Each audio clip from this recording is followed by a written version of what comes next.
Hello, everybody, and welcome to the Action Network podcast presented by FanDuel Sportsbook. I'm your host, Anthony Dabbundo. This is a special Australian Open Best Bets edition, and today I'm joined by my two close friends, Avery Zimmerman, head editor here of tennis coverage at Action Network, and my close friend from college and now doing big things in the tennis community, host of Monday Match Analysis and a broadcaster for the Tennis Channel, excited for 2 weeks of Aussie Open tennis, Gill.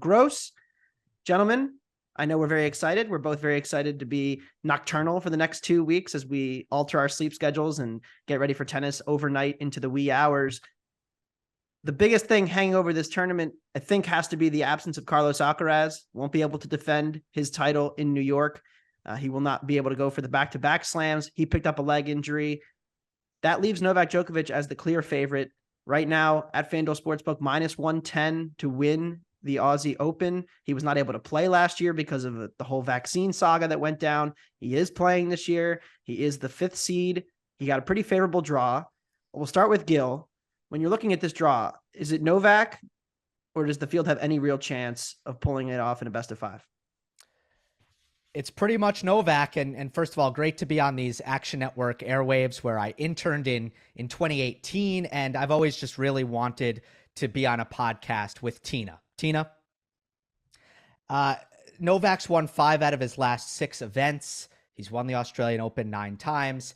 He's fresh coming into this 2023 season. That's kind of the silver lining for how much time Djokovic missed last year, is he's kind of in that perfect happy medium of he played that indoor hard court season. He's gotten in plenty of matches, so he's match tough, but also he is by no means or by any stretch worn down, which I know is usually the case for the Australian Open, but sometimes for these top players, it actually can be tough. The offseason is like 3 weeks, especially if you're playing Davis Cup. Then you look at the draw, and it's another check in the box for Djokovic, at least how I have it playing out.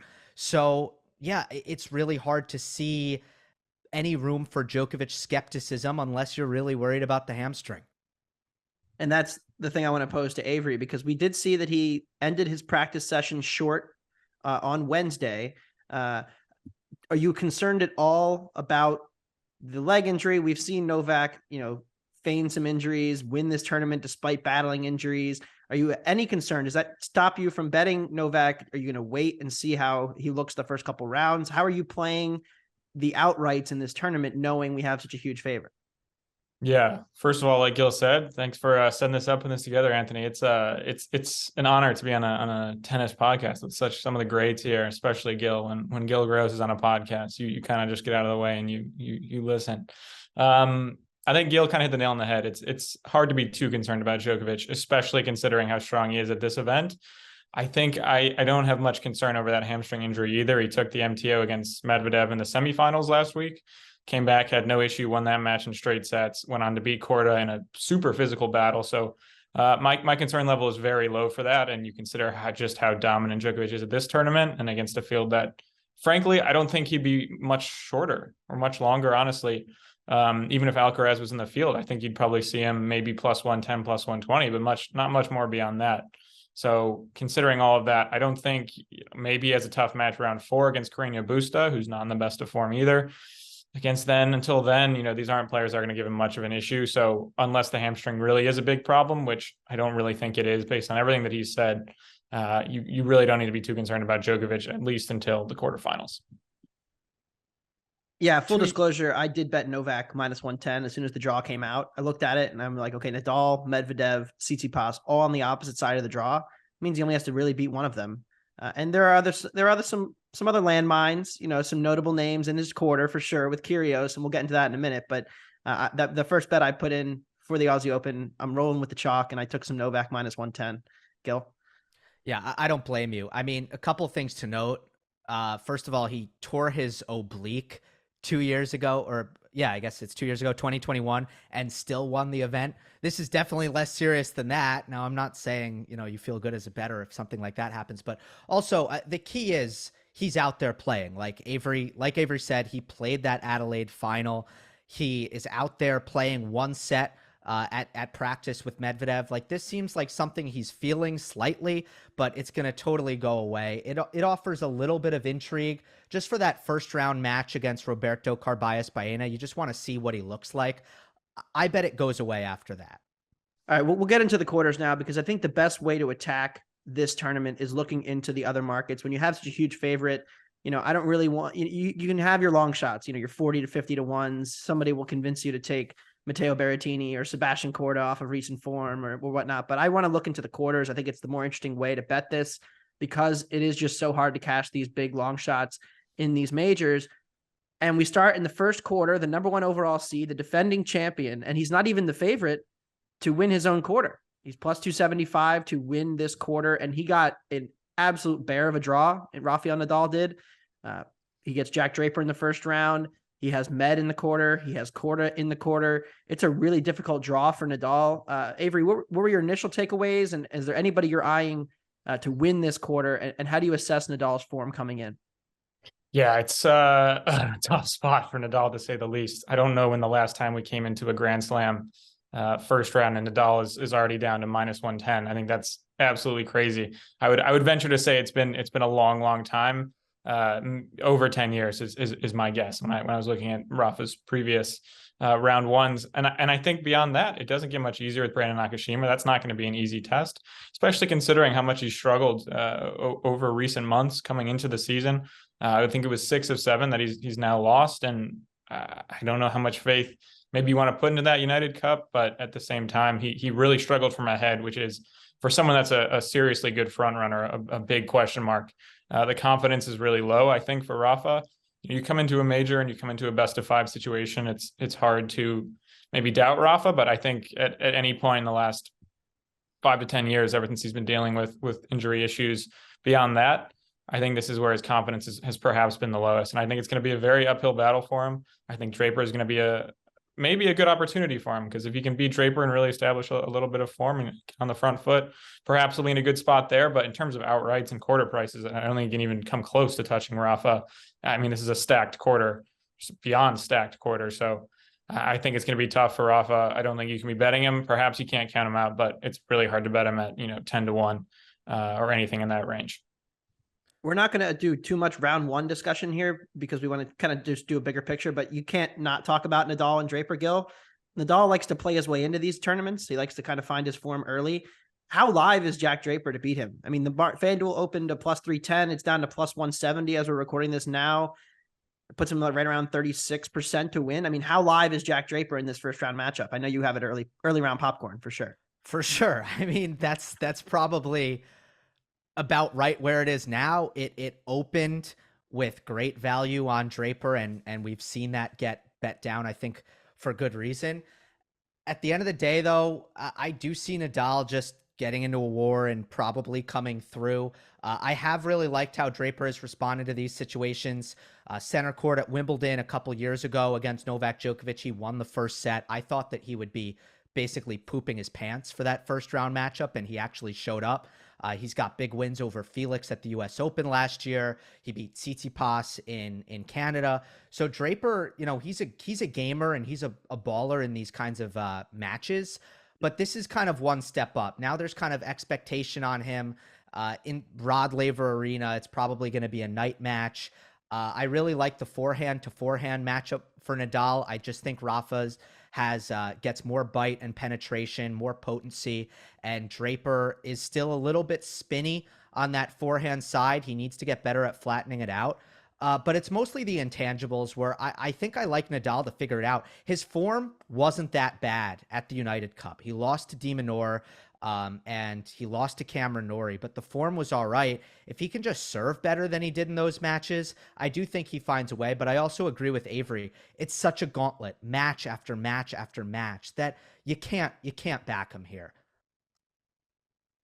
in the futures market. We don't have a lineup yet, like more mature markets on these matches, but I'll be looking for some Draper first set.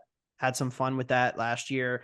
Rafa was kind of pulling a Djokovic where he was easing his way into some of those matches, and the famous Fanini, Rinky Hijikata, and then ultimately Tiafoe taking him down in New York. I think that there is, as Djokovic and Nadal get to these points in their careers, they are very much managing and you can kind of find value betting against them maybe early in matches where the guy's not gonna be able to close the deal, and that would be the concern with Draper. Any quarter bets for quarter one before we move on? Medvedev sitting there as the favorite, Nadal sitting there. They're the two big ones. I was looking for some Korda, but this draw is just so hard for him. He's been playing really well. He took Djokovic to the brink, but this seems like a tough draw for Korda. So what do we like in quarter one?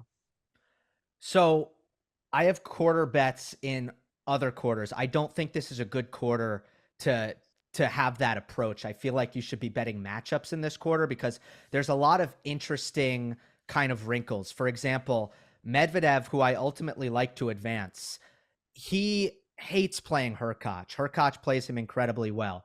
On the other hand, Hurkacz hasn't advanced past the second round of a hard court major in his entire career. So does he get there? It's something to look for.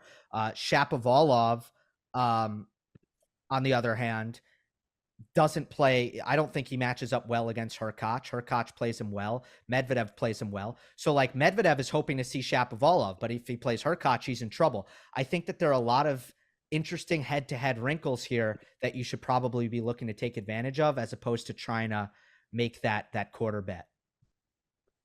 Yeah, my first note on this was this is the worst quarter to bet. Just like Gill said, Medvedev's looking at about even money to win the quarter. You're not going to take him there when, as Gill noted, Hurkacz does a phenomenal job of doing the two things that you need to do most against Medvedev, which is take away time and take away space.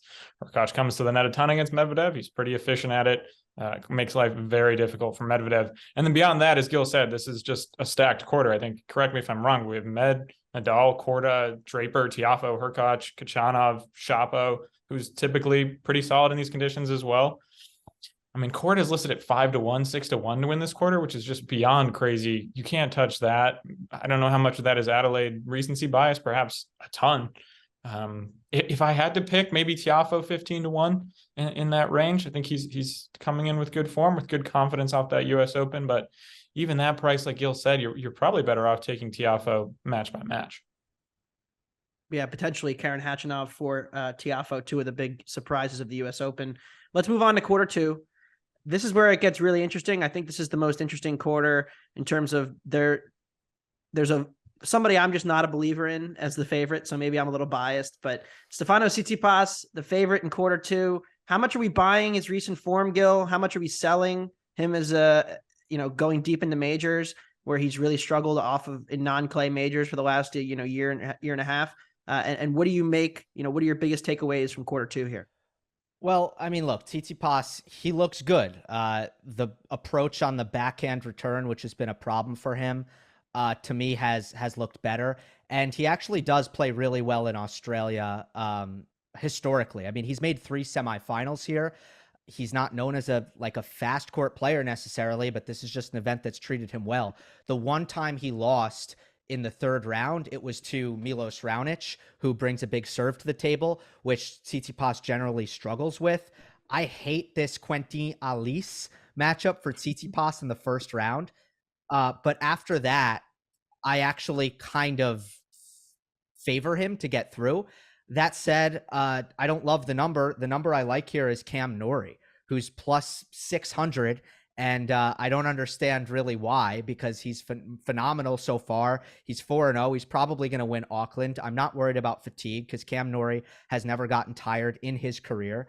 And, you're looking at Yannick Sinner, who has an injury concern coming in, Musetti, Šorić, and Felix is the interesting one.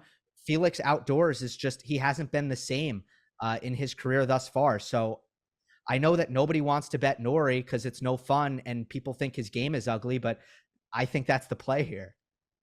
Yep. Another quarter, another time I'm aligned with Gill here. I started laughing because I kind of knew where he was going with that straight away. And maybe there's an adage in sports betting that perhaps if it seems too easy, maybe it is too easy. Or if it's too good to be true, maybe it is too good to be true. And maybe that's the case with Norrie, but I was not a big Norrie believer. I know you disagree with me on this one, Anthony. I was not a big Norrie believer by about 2021.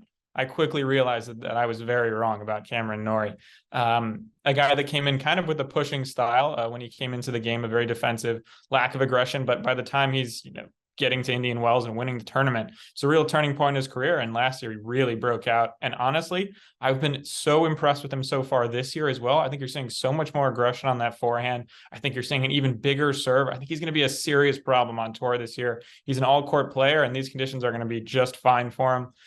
Like Gill said, Felix is a good question here. He was unbelievable in Australia last year. He even had a match point against Medvedev, which maybe makes him just about close to the favorite for the tournament at that point. Perhaps not with Rafa still in it, but he would have been either him or Rafa. And I think at 6-1, you're getting an unbelievable price on Norrie. You get about half that with Felix. And to me, that's crazy, like Gill said.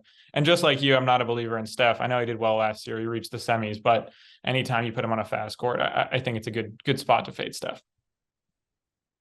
Yeah, I don't have anything here because I don't like any of these players. I would love Sinner, but like you guys mentioned, the injuries, the form are not quite there. And I'm just never going to, I call him Scam Norrie. Maybe I'll be wrong and I'll keep being wrong. He did have a good 2022. I can't deny that, but I will not be hopping on the Norrie train. I'll be sitting this quarter out myself.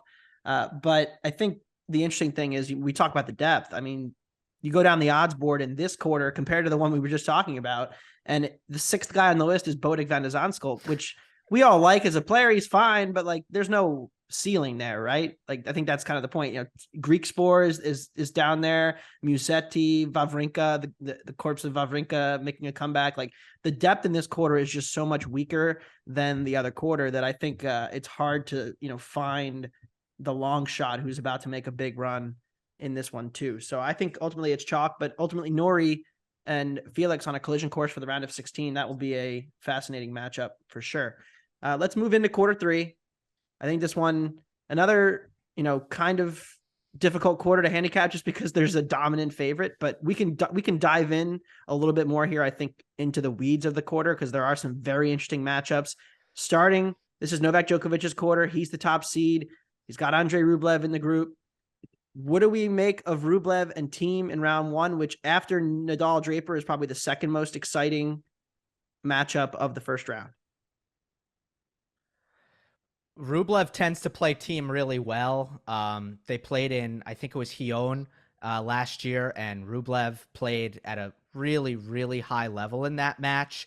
He's just able to take time away and kind of suffocate team on the backhand and push him back. And you got to kind of take team for what he is right now, which is sad. Like we all want him to be better. I would ignore all of the exhibition results that he's put in, which have all been positive. The one competitive match he's played this year, I'm actually blanking on this. I believe it was Sun Woo Kwon. Sun Woo Kwon beat him 6-4, 6-1. That's right. So look, the forehand, until it is a top 10 forehand in the world again, Dominic Thiem is just another player. And Rublev hasn't been great this year thus far, but I still think it's Andre in this matchup.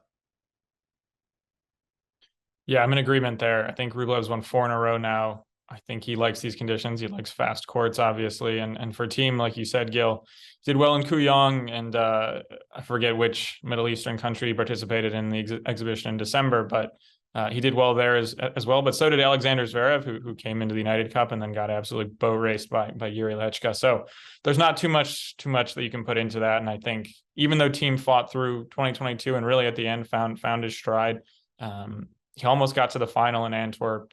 He did really well in Gijón. He got some good results, but at the same time, when you put him up against top tier competition last year, he really wasn't able to find a big win. And so the confidence not only is still going to be low in that point, I just don't think his game is at the level that it really once was. I think Rublev's minus 300 right now. You could probably look at him on the spread, and I think you probably get some good value on that.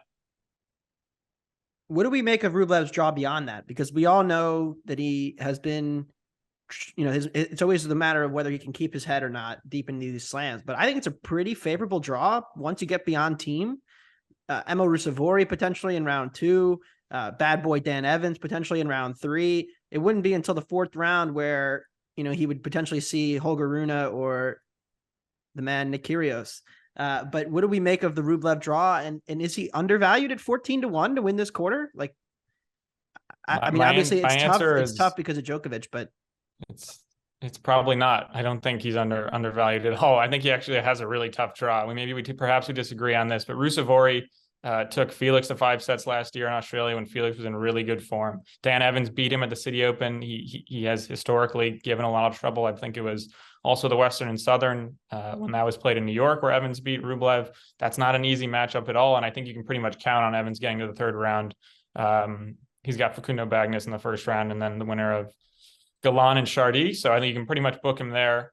And then he's going to deal with players like Nick or Holger Rune. And at that point, you're pretty much dealing with toss-ups. I don't think you have Rublev undervalued at all. And even if he gets through all of that, he's got Novak, most likely.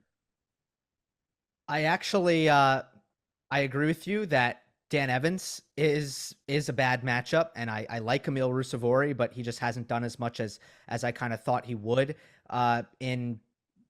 especially in 2022.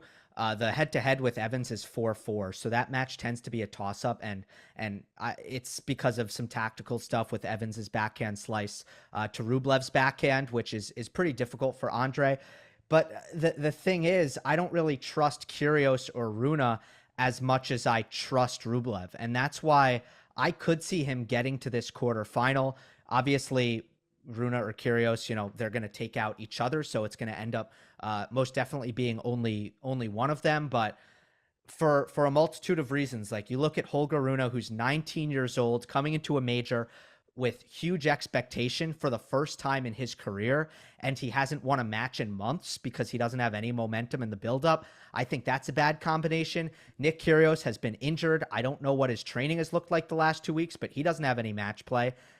He also has the most pressure he's ever had coming into a major event, which frankly, sometimes the stress, he doesn't handle it very well. And then you have the Netflix doc, which I think is a big deal for Nick and a huge distraction for Nick because it matters to him immensely. So all of these things are red flags for Nick Kyrgios. Rune, has I have some doubts there as well. So I kind of land on Rublev to probably get to Novak in that quarterfinal. That's the thing. Rublev, we've seen this time and time again. He gets to these big quarterfinals against top guns. He does not compete in those matches. Yeah, we've all seen the meltdowns, the beatdowns against Medvedev and the other struggles that he's had. It's just, the bottom half of the draw, you look at it, I'll be on Manarino against Isner for sure. Zizou Bergs is live, maybe to surprise some people in the bottom half, win a match, qualifier. We love Zizou. But I think when you look at the bottom half of the draw, like Novak has to be pretty happy with this. I mean, do you give Dimitrov any chance? Like, is there any real hiccup for Novak between the first round and, in theory, a quarterfinal against Kyrgios? If Kyrgios is really playing well, could be maybe a problem. Novak is so happy. There's no weapons here. Like, these are quick conditions. We've seen Djokovic routinely win like 85% first serve points. He's turned into a really good serve plus one player. And you're looking at Carreño Busta and De Minaur and Dimitrov. Like, none of these guys can hang with the serve plus one prowess of Novak. Yeah, it's going to be tough for anyone to get to Novak. I guess if anything, because Evans has such an easy first 2 rounds, if you have to find quarter value, I see Evans at 45-1. That's probably what I would go with. He's also beaten Novak before, so perhaps there's a little bit of confidence, but at the same time, that was in Monte Carlo on clay. This is the best possible conditions you could give Novak, so it's going to be tough for anyone to take it off of him. There's a reason why he's minus 300. All right, so that's the boring quarter, although it's never boring when Nick Kyrgios is involved, and I'm very excited to see how he handles the pressure and the expectations, like you mentioned, Gill. We're going to go into the fourth quarter now. This one is also pretty open. I mean, Taylor Fritz has to be decently happy with his draw, the way it ended up for him. But as we look at the board here in this quarter, we've got Taylor Fritz, who's plus 300, plus 275. Casper Ruud, who is the number 2 seed, plus 425. Matteo Berrettini, plus 550. Sasha Zverev in this quarter. Roberto Bautista Agut. Then you have other guys, some Americans, Brooksby Paul, and Thanasi Kokkinakis at 16-1. Not exactly buying him, but what do we make of this quarter? What matches are we excited for, and what are we betting? We'll start with Avery here. I'm fascinated. I have a bet in this one that I'm going to regret immediately. Yeah, for me, this is the most wide open quarter. This is perhaps the most exciting quarter in terms of just about anyone can take it. The favorite is Fritz at 3-1. I think that's a good price to take Fritz at. I think he's coming in with great form. You love how he's playing right now. He's got some confidence coming into it. I think he's also going to be looking to avenge that brutal first round loss to Brandon Holt at the U.S. Open. But at the same time, there's so many names that could really excel here. Ruud's going to be an interesting question. I really don't have a lot of faith in Ruud to back up what he did last year. He still hasn't won a tournament above the 250 level. I still think he's lacking that real killer instinct and that ability to perform at the highest of high levels. Even though he kind of proved me a little bit wrong at the U.S. Open when push came to shove, he really wasn't able to get it done. You have a Matteo Berrettini who's coming in with better form than he ended last year with. I wouldn't even come close to touching Alexander Zverev right now because I just don't think he has the fitness nor the confidence right now. In terms of matchups, I'm super excited about. Second round, Ruud versus Brooksby. That one is really exciting for me. I think Brooksby can cause Ruud a lot of problems. I'm not sure how that one's going to be priced, but I'm really excited for that one. I would really, really be ready to get behind Brooksby at anything about 3-1 or better. Gil, the Zverev question is a fascinating one because the draw is not bad, but what can we really expect from him in the situation in this tournament? Here's a guy who's had fragile confidence even when he's been fully healthy. And now he's come off injury. His second serve has looked really bad. He has to play best of 5 here, which, the body is, it could be kind of a shock to the body when you haven't been on court as much. So I'm kind of with Avery. I don't touch Zverev, and I wouldn't be stunned if we see, Sasha not really become a factor until around Roland Garros time. Like it might take him about through March for him to really get going. So yeah, I'd be off of Fritz, and I'm also with Avery on, off of Zverev. I'm with Avery on Fritz. I think the books got this right. I actually expected Ruud to be the favorite, but not that I thought he should be. But no, it's Taylor Fritz. I think that's correct. He's looking at a really good 8th where, yes, you have Zverev. There's a lot of reason not to be confident in him. Schwartzman, I'd be surprised if he got to the 3rd round. Kecmanovic, after March last year, just hasn't looked threatening to top 10 players. These courts are quick, which, Fritz, actually, there's some things to like about his game on kind of all-speeded hard courts. But I think with the serve and the aggression, the precision on the backhand, and just the level he's brought for a long time, the last year plus, really starting at the end of 2021, it's legit. And by the way, he's never lost to Matteo Berrettini. And Casper Ruud, the 2 matches that I've seen from him, Thiago Monteiro and against Berrettini at United Cup, I couldn't stand the way he was playing. Way too defensive from a court position standpoint. The return tactics were not there, and he was getting bullied. So I'm not high on Ruud coming in as the number 2 seed with a chance to get to world number 1. We'll be fading that. We talked about Ruud, and he housed Berrettini at the U.S. Open. I thought that was a very disappointing showing from Matteo in New York. These courts, is it playing faster than New York? Is it playing slower? How does that impact a potential clash between those two again? Because we did just see them. Berrettini got some revenge. What can we expect in a potential 3rd matchup here, which it seems pretty likely that they're on a collision course for one another, unless Avery's Brooksby comes through in the 2nd round? Yeah, I think it's more about form. Berrettini just couldn't get going last year and didn't really look like himself at any point because it was such a stop-start season from all of the injuries that he had. And, Ruud came into that match kind of the underdog, and he played the best match of his career, like straight up. I feel like we would have some mean regression here where like Berrettini should have the edge on a really fast court in this head-to-head. And, he just didn't have it that one day at the US Open.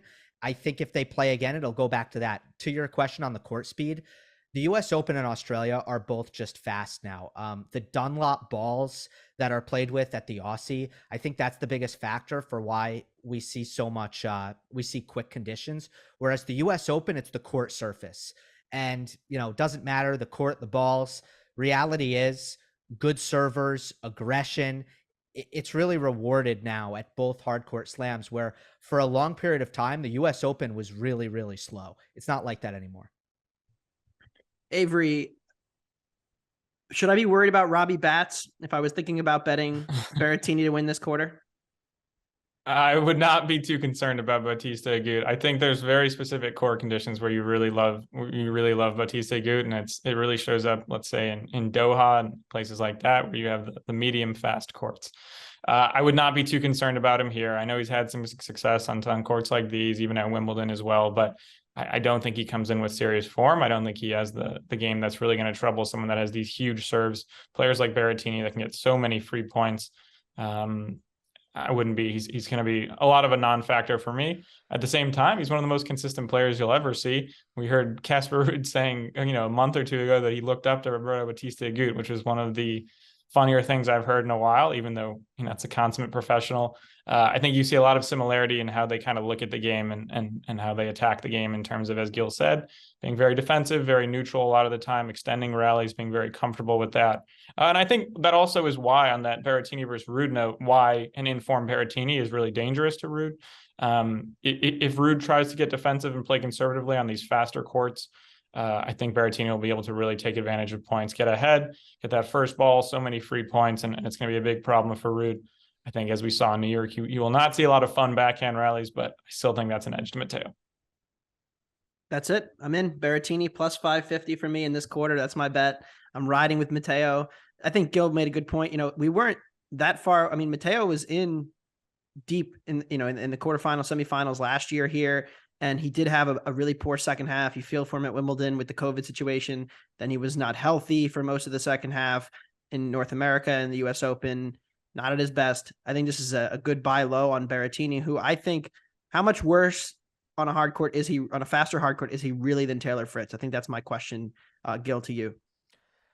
It's they were close. Pretty competitive last week. A couple weeks ago. Just that Fritz is more complete because of the backhand disparity there, where Berrettini, people keep, waiting for him to patch up that weakness. It's never going to happen. He is who he is on that backhand. And then the mobility, where Fritz, usually I'm talking about Fritz at a deficit in terms of the movement. He's quicker than Matteo as well. So I think in neutral baseline rallies, Fritz is a lot better.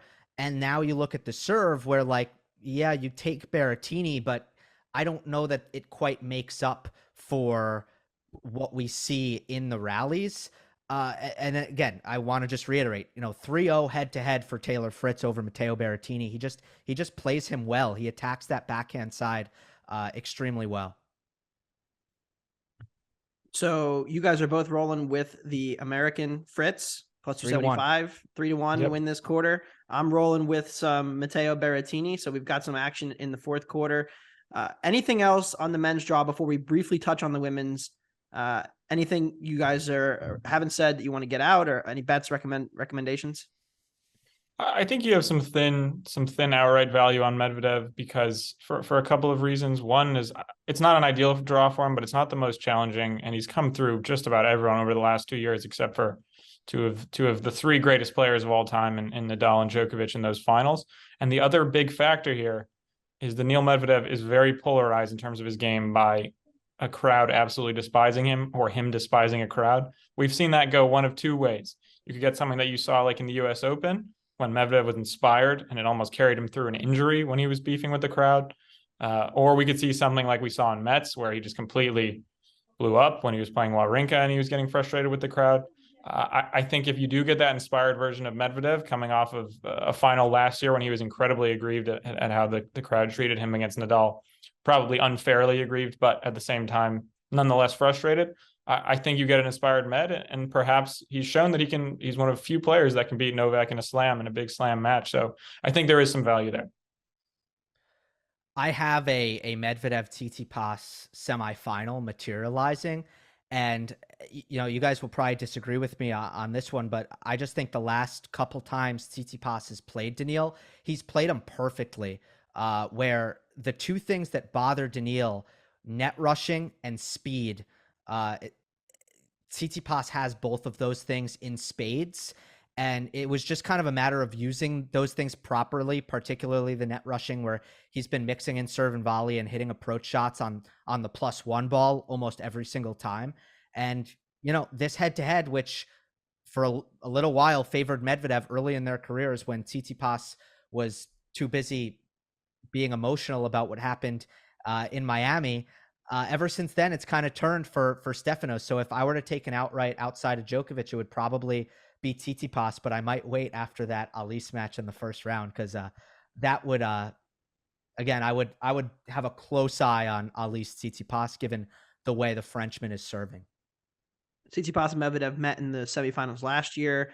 I thought Tsitsipas played a great 2 sets, but then he just disappeared in the second, third, and fourth set. And Medvedev rolled him, and that was really Medvedev, I thought, at the height of his powers.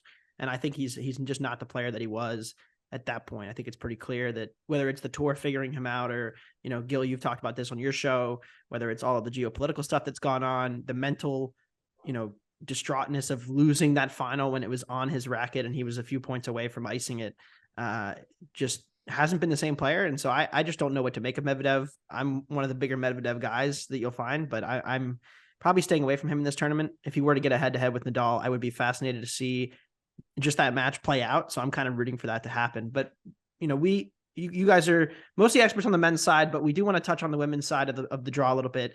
It's kind of similar in the sense that there's like a clear number one overall, but I think I'm not sure what you guys think, but I think Iga is clearly a little bit more vulnerable at the top than Djokovic is. Of course, best 2 out of 3 is a lot different than best of 5. Sabalenka's been in great form. Do you have any outrights or any names to watch, players you're thinking about? We'll start with Gill for this one. I agree with you about Iga, and her draw is not ideal, where, especially if you look at Rybakina and Danielle Collins, 2 power players who on this fast surface can just take advantage of Iga's serve just not really holding up its end of the bargain at all times. And I think that matters in these conditions. I look at Caroline Garcia probably more than anyone else, who can kind of bring that aggressive style and just looked so fantastic in the second half of 2022. And I think what she brings to the table can, similar to Ash Barty and some of the things she did, can just kind of take the tour wholly by surprise, where the way she's aggressively returning second serves and serving so well herself, I think she's very dangerous at plus 1,200. Yeah, I mean, once again, I'm in agreement with Gill. My number one pick on the women's side would be Garcia. I mean, she just ended 2022 in such great form. Ever since, I think it was in Warsaw when she beat Swiatek on clay, but in her home country of Poland, I think the confidence just skyrocketed. She had a crazy end of the year where she won the Western and Southern. She parlayed that into success at the U.S. Open, where she really had one match where she was just absolutely brutal against Ons Jabeur. But outside of that, it was just about perfect. Then wins the WTA finals, and she's really underpriced here, in my opinion.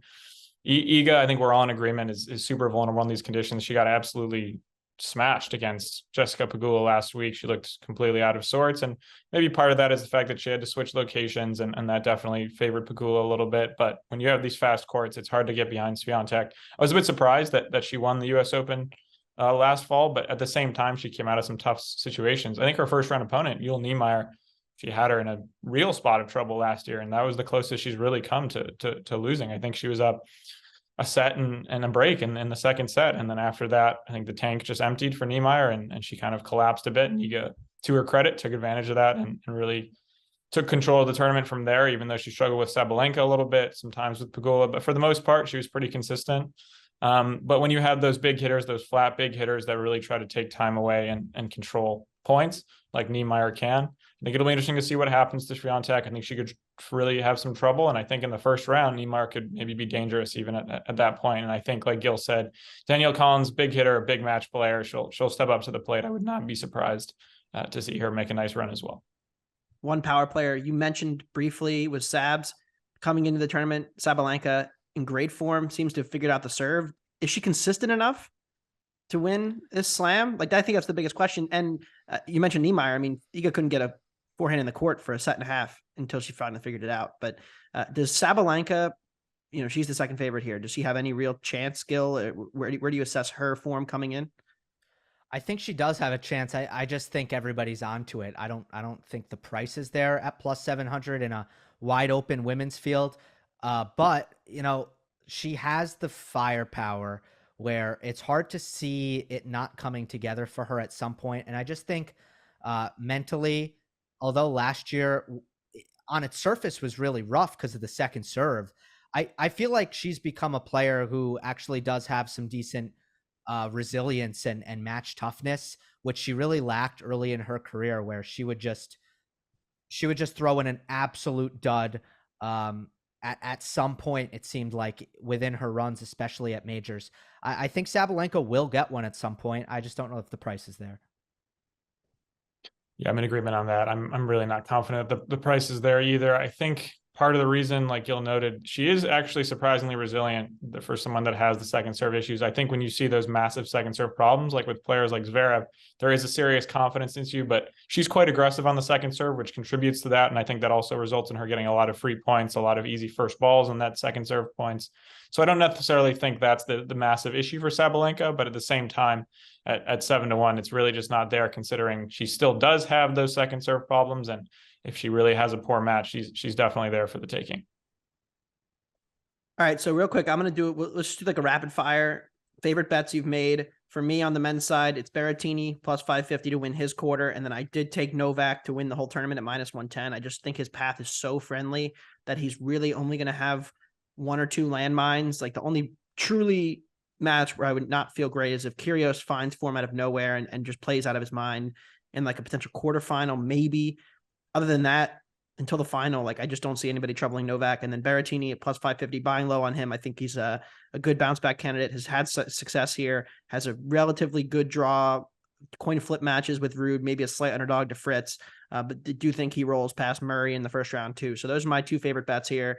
You guys both like Garcia. Avery, what are you on here so far? I know, we're recording this Thursday. There's going to be more to be talked and bet and, read all of our content at the Action Network for more analysis and everything. But what do you have so far?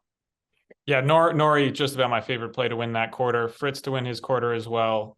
Medvedev, I'm really liking as well at that price. I think he's going to be really dangerous and really, as you guys have noted, your lack of confidence in Medvedev, I think we get a hungry Medvedev that's a bit undervalued here because of that and because of the issues that he had throughout 2022. Garcia, like you noted, I think is a great price. I think Danielle Collins at 25-1 or even better is an awesome look as well. Novak, I tell myself every year that I can't do it at minus 110, minus 120. And every single year he drops one or two sets, maybe has a tough match. As Gill talked about way earlier in this podcast, he even tore an oblique against Taylor Fritz and went on to win the tournament, which had four matches left. And he took out Zverev and the best players in the world. I'm still not going to do it. And I'll regret this, but I'm not going to do it. Yeah. So Avery and I did agree a lot. I love the Norrie plus 600. I love the Fritz plus 275. I would take Djokovic to win it. I just think there's enough things going for him, especially because I do think that quarter has the potential to really blow up in his favor. And I could see him, playing Andre Rublev in the quarterfinals and Fritz in the semis. I mean, the path that I have drawn out for Novak is really, really favorable. I mean, even up to the final where, I think if Tsitsipas and Medvedev play, I actually like Steph.